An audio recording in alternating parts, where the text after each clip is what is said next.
This July, Tesla sold fewer than 1,000 cars in the UK. That's not an error. The company that once defined the electric vehicle revolution saw its British sales collapse by nearly 60%, while its Chinese rival BYD surged ahead, quadrupling its sales and outselling Tesla 3 to 1 in the UK. In the same week that this news broke, Tesla's board awarded Elon Musk a $29 billion pay package. Let's think about that for just one moment. Sales down, pay up. What kind of company does this? This isn't just a story of one bad month or one big payday. It's a look inside Tesla's warped reality, where the usual rules don't apply. Fundamentals bend and executive pay floats ever upward, regardless of results. Defenders will argue that Musk's latest award is partly retroactive, compensating him for a previous $56 billion package struck down by the Delaware courts. But the timing and the scale of this new pay grant raise questions about how Tesla's board defines success. As competitors gain ground, lawsuits pile up, and executives flee, Tesla's stock remains surprisingly stable. That stability might suggest investor confidence, or at least indifference, but if you look beneath the surface, there are growing signs of dissatisfaction. Shareholder lawsuits, governance critiques, and growing scrutiny from regulators. Let's examine the contradictions at the heart of Tesla's current moment. The Cybertruck debacle, the boardroom drama, the Robotaxi fantasy, and the growing tension between Musk's ambitions and Tesla's realities. We'll look at how Elon Musk's sprawling empire, now including a separate AI company that some are accusing of siphoning talent and resources away from Tesla, raises serious governance questions. And we'll ask whether Tesla should still be considered a growth company, or if it's just a cult stock with a fading product lineup and a CEO who's always on to the next hot thing. First, we should look at the numbers. Tesla's sales are falling almost everywhere, and not just slightly. In the UK, July registrations dropped 60% year over year. In Germany, they fell 55%. In Sweden, a staggering 86%. And in Australia, they've reported the biggest sales decline of any mainstream brand in the country. Across Europe, Tesla has posted 5 consecutive months of decline, and global sales for the full year of 2024 were also down. BYD, meanwhile, is surging. It's now the world's top EV seller, having overtaken Tesla in both unit sales and revenue. Its dominance is no longer confined to just China or Europe. It's global. And BYD has achieved this despite being effectively barred from the US market, where 100% tariffs imposed by both the Trump and Biden administrations make selling competitively priced cars nearly impossible. In China, Tesla sold just under 70,000 vehicles in July, down 8.4% year over year, and continuing a 9-month downward trend.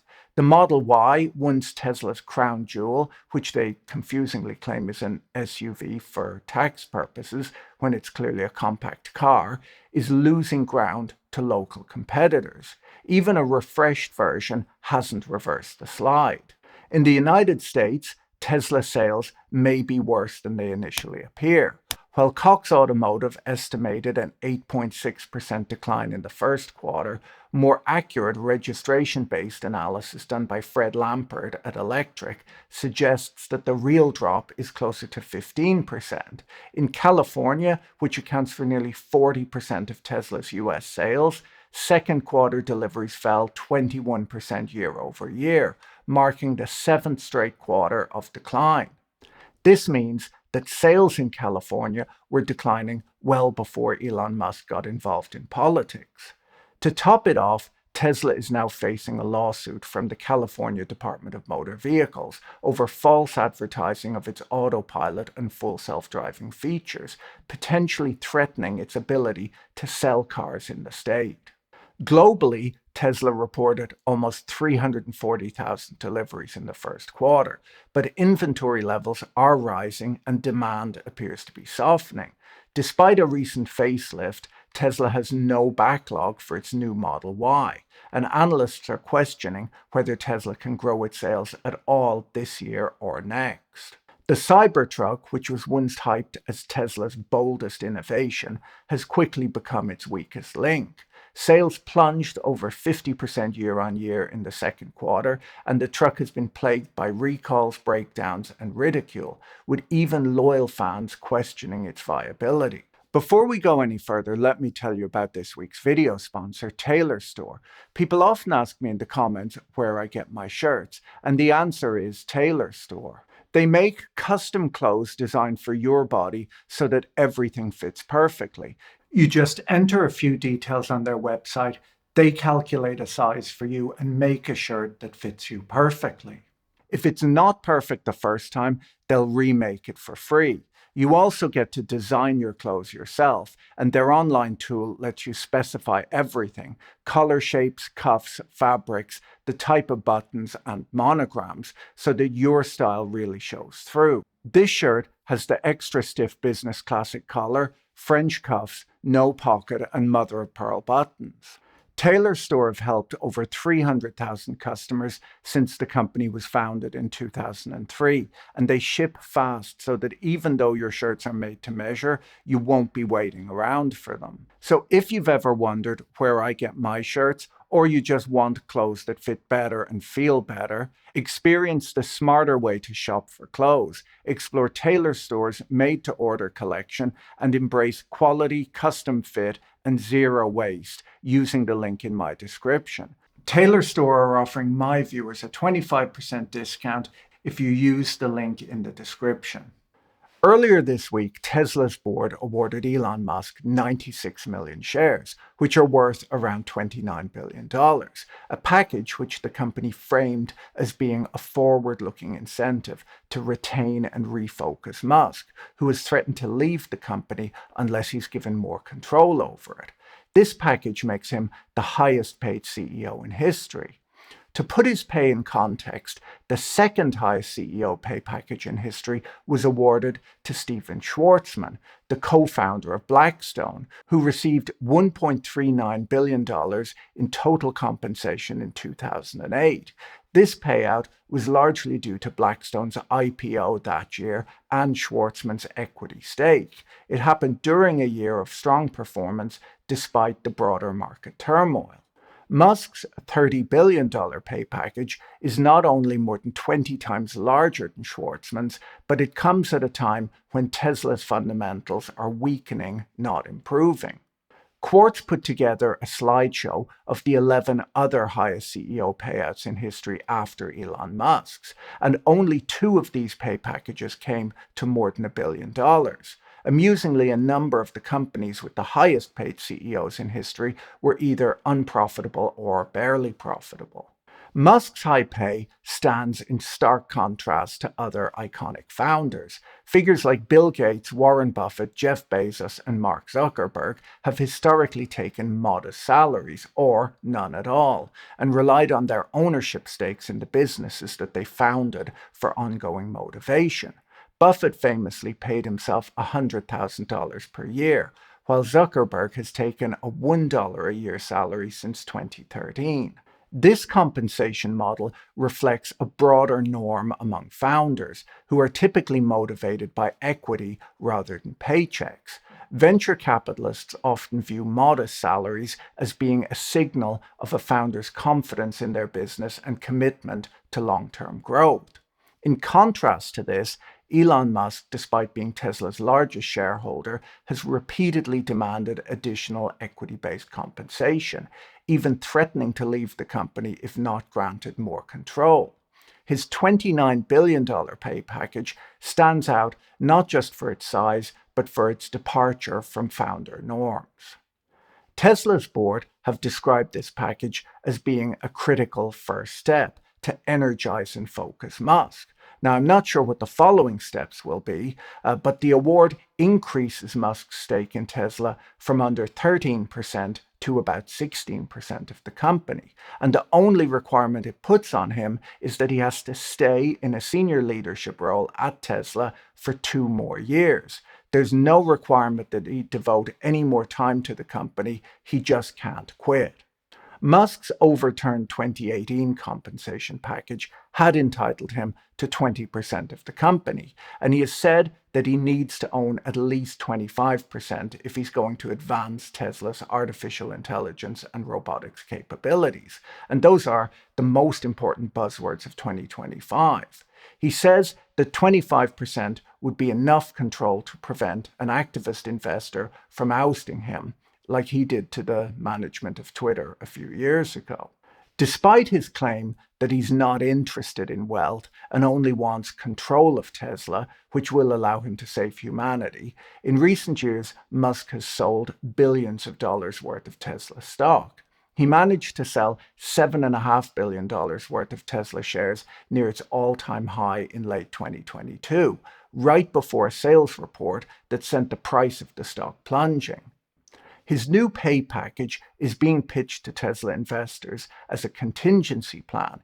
If the $56 billion award from 2018, which was struck down by a Delaware court for being excessive and poorly disclosed, is reinstated upon appeal, he'll forego the new shares. But if the court rejects Tesla's appeal, Musk will still walk away with the largest pay package in corporate history as a critical first step.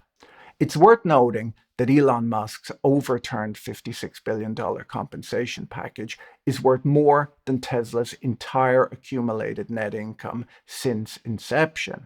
As of early 2025, Tesla had earned approximately $38.6 billion in total net profit since going public, meaning that Musk's $58 billion pay package would have represented about 1.6 times the company's lifetime earnings. The more modest $29 billion pay package is less than 80% of Tesla's total net profit since going public, meaning that something is left over for the other shareholders. The logic behind Musk's award is unconventional. As The Economist puts it, under the Elon Musk theory of pay, the worse Tesla performs, the more its boss ought to earn. Musk's control over Tesla is seen as essential, not because of operational success, he did after all design the Cybertruck, but because of the pixie dust he brings. Promises of robotaxis, humanoid robots, and an AI-powered future. With Tesla's fundamentals weakening, its valuation increasingly depends on Musk's futurism. In this topsy-turvy incentive structure, declining performance seems to justify greater rewards. Tesla's board, reduced to a two-person special committee, approved the pay deal amid falling sales, rising competition, and reputational damage from Musk's political entanglements and awkward waves. Shareholders have largely gone along with this, even voting to reincorporate the company in Texas, where investor lawsuits are harder to pursue. Analysts and economists are divided on whether Musk's pay reflects a competitive market for rare talent or a case of rent extraction enabled by a weak board. One thing is clear, however, Musk doesn't need to walk across the street to a competitor to negotiate a raise. He just needs to switch his focus from Tesla to SpaceX, XAI, or Twitter, which he calls X, or that brain implant company that kills monkeys and a variety of other animals. With Tesla's NVIDIA chips having been diverted to XAI, the boundaries between his companies are blurring fast. Tesla's decision to reincorporate in Texas away from Delaware's more shareholder-friendly courts underscores the board's willingness to reshape legal frameworks to accommodate Elon Musk's compensation demands. As Matt Levine pointed out earlier this week, this move was not just symbolic, it was strategic, designed to avoid the Delaware courts that invalidated Musk's 2018 pay package due to conflicts of interest on the board and inadequate shareholder disclosures.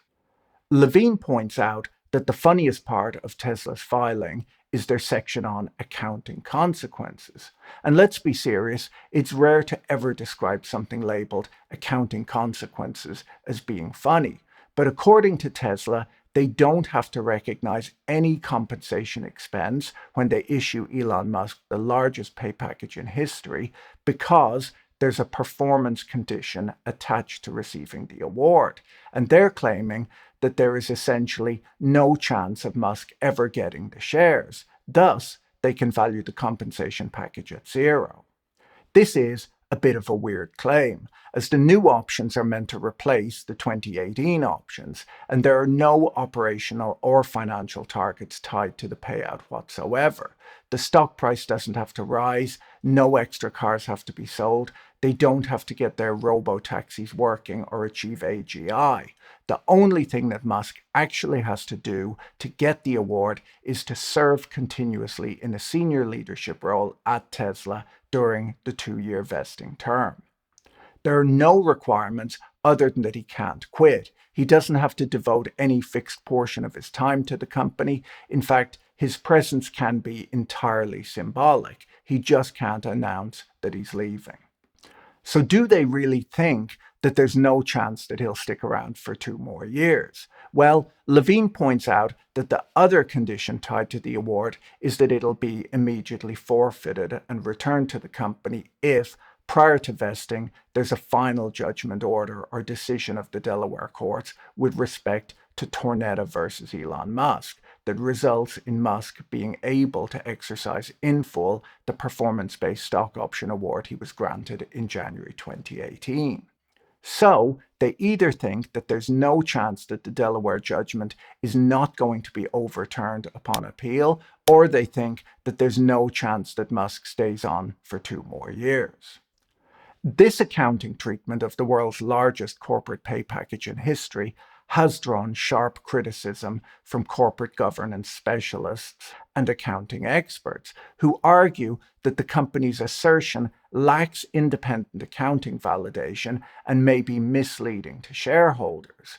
A Columbia Business School paper from last year estimated that reinstating the original award or issuing a similar one should trigger an accounting charge of $25 to $51 billion. These critiques suggest that Tesla's board may be downplaying the financial impact of Musk's compensation, which raises deeper concerns about the company's transparency and governance. The behavior of Tesla's board is emblematic of a broader crisis in corporate governance, which The Economist recently described as the fecklessness of American boards. They argue that directors are often either too beholden to imperial CEOs like Elon Musk or too disengaged to challenge them. In the article, they say that Intel and Tesla represent 2 ways in which boards fail in their duty to represent investors and hold management to account. At companies like Tesla, directors find themselves at the mercy of a domineering figure and have a powerful incentive to humor that person's whims, even if it might mean ignoring their fiduciary obligations to shareholders. Equally, they say that at firms like Intel, thoroughly independent directors may lack enough of an incentive to care. Either way, the result looks like feckless passivity. Tesla's internal turbulence is not limited to its boardroom decisions. It's increasingly reflected in the exodus of top talent and insider stock sales. According to Mint, over the last year, at least 15 senior executives across Musk's companies have resigned, including Tesla's head of battery architecture, the director of HR, and the leader of its humanoid robot program. These departures suggest more than routine turnover. They point to a growing unease with Musk's leadership and the strategic direction of the company. Meanwhile, Tesla board members have been quietly cashing out. Robin Denholm, the board chair, has sold over $117 million worth of shares this year alone, while other insiders, including Musk's brother Kimball and longtime ally James Murdoch, have offloaded tens of millions more. Though some of these sales were prearranged, their timing amid falling sales, lawsuits, and reputational damage sends a clear signal that those closest to Tesla's leadership are hedging their bets. As University of Florida professor Jay Ritter put it, whenever insiders, including directors, are selling shares, it's not a positive signal. Musk's simultaneous leadership of multiple ventures, including Tesla, SpaceX, Neuralink, X Corp and now XAI raises serious questions about divided attention and resource allocation. While Tesla has long marketed itself as an AI company, Musk's decision to launch XAI as a separate venture, reportedly diverting hard to acquire NVIDIA chips and talent from Tesla, suggests a conflict of interests. Investors who have been claiming for some time that Tesla is an AI company are left wondering whether Tesla's AI ambitions are being sidelined in favor of Musk's newer ventures. By going along without setting any boundaries or being transparent, the board shows that it's not really in charge. Tesla is facing a long list of headwinds that threaten its profitability, reputation, and long-term growth. Donald Trump's cancellation of EV and renewable energy incentives has stripped Tesla of billions in regulatory credit revenue. He has also added hundreds of millions of dollars in tariff-related costs to the company. Elon Musk warned of rough quarters ahead earlier this year as the company struggled to deliver vehicles before incentives expired, and it faces uncertainty over future demand. Tesla's aging model lineup and decision to abandon a lower-cost Model 2 in favor of robotaxis, which in no way appear to be functional, and humanoid robots, for which there's questionable demand, have left it extremely vulnerable to competition from both traditional automakers and aggressive Chinese entrants. As The Economist notes, Tesla has become a reluctant car maker, relying heavily on just two models while rivals offer broader portfolios. Musk's political entanglements and erratic leadership have further alienated customers, with protests, vandalism, and even anti-Musk bumper stickers becoming symbols of discontent. The company's valuation, once buoyed by Musk's pixie dust, now looks increasingly detached from fundamentals. How many quarters of slowing growth are needed for investors to notice that it's not really a growth stock? Tesla's troubles are not occurring in a vacuum. Around the world, governments are reassessing the cost and pace of their green transitions. In Britain, soaring energy bills have shattered the once solid net zero consensus. While gas prices remain a major driver, the costs of upgrading the electricity grid, new pylons, wires, and balancing mechanisms to accommodate renewables are increasingly showing up in household electricity bills. According to The Economist, these network and subsidy costs have contributed nearly two-thirds as much to the rise in real electricity prices as wholesale energy costs have since 2019. Across Europe, even centrist leaders are beginning to echo hard-right net zero skepticism, questioning whether climate action is worth the economic pain. For Tesla, this shift is deeply consequential. The company has long benefited from generous subsidies, regulatory credits, and a political environment that incentivized electrification.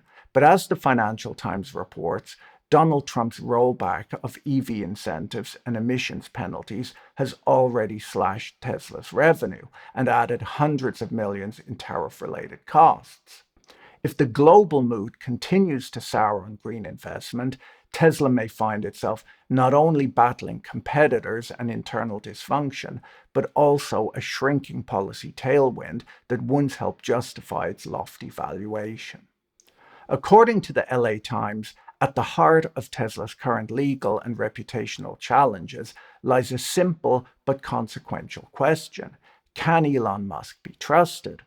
His tendency to exaggerate, whether about autopilot, full self-driving, or the timeline for robotaxis, has drawn increasing scrutiny from regulators, courts, and consumers. Some of his more ridiculous ideas, like the Hyperloop, have been quietly abandoned. Simultaneously, in California, the state's Department of Motor Vehicles is arguing that Tesla misled consumers by branding its features as autopilot and full self-driving, despite their limitations. Musk has been warned by federal regulators to stop making public statements that overstate the capabilities of these systems, yet he continues to do so. With Tesla's safety reputation under fire and punitive damages looming, the issue of Musk's credibility is no longer just a matter of style, it's a material risk to the company's future.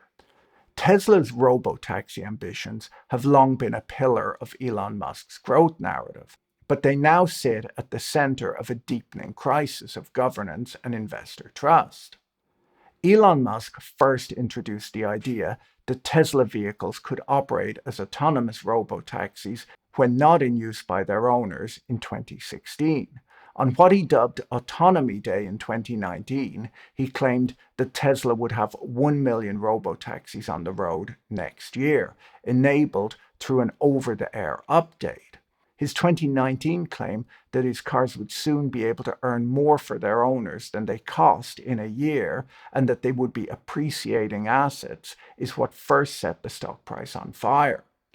The claim that full autonomous driving was coming next year was repeated annually, helping to sustain Tesla's tech stock-like valuation, despite the technology never working as described. Central to the robotaxi story was a 2016 promotional video set to the Rolling Stones song Painted Black, which purported to show a Tesla driving itself. The video claimed that the person sitting in the driver's seat was only there for legal reasons, that he wasn't doing anything, and that the car was driving itself. It turns out that he might have been acting as a crash test dummy, as former employees have since testified that the video was faked. The route was pre-mapped, drivers intervened repeatedly, and the car crashed off camera. Tesla is now facing a shareholder lawsuit alleging securities fraud, accusing Musk and the company of concealing testing data and overstating the safety of its autonomous technology. The suit follows a failed public robotaxi test in Austin, where vehicles were seen speeding, braking erratically, and dropping passengers in unsafe locations. This event wiped $68 billion off Tesla's market cap in just 2 days. Regulators appear to be circling, courts are weighing liability, and the gap between Musk's promises and Tesla's capabilities is no longer just a technical issue, it's a legal and financial reckoning. For a board already criticized for its passivity and entanglements, the robotaxi saga is a case study in the cost of unchecked leadership and the erosion of shareholder confidence.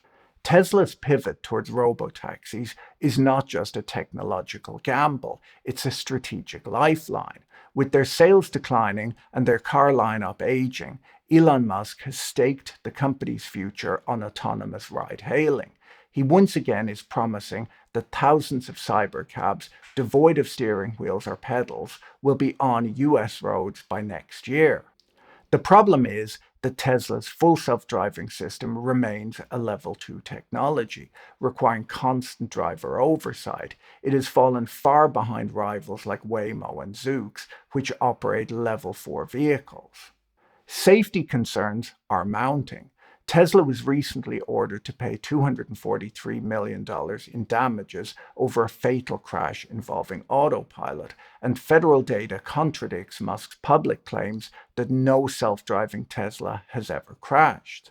Trials in Austin and San Francisco have faced regulatory hurdles, and Tesla has yet to apply for permits for a fully autonomous service. Unlike competitors who have invested in costly sensor suites and purpose-built vehicles, Tesla relies solely on cameras and plans to crowdsource its fleet via an Airbnb-style model from Tesla owners, who presumably are happy to have their car return after a busy night out smelling like a phone booth. Uber, who have flirted with the idea of robotaxis for years, is hedging its bets by partnering with multiple autonomous vehicle firms, including Waymo and WeRide. Tesla, on the other hand, is planning on going it alone.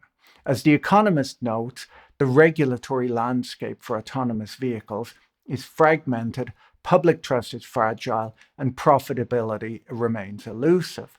Unless Tesla can quickly prove its technology is safe, scalable, and commercially viable, its robotaxi dream may remain just that, a dream. Despite declining sales, legal setbacks, and governance concerns, Tesla's stock has shown surprising resilience. While it's underperformed the stock market year to date, it remains one of the better performing Magnificent Seven stocks on a one-year basis. As Robert Armstrong noted in a recent column about the Magnificent Seven, the market's message has been quite simple: grow sales and the stock goes up. Tesla's problem, he points out, is that it hasn't.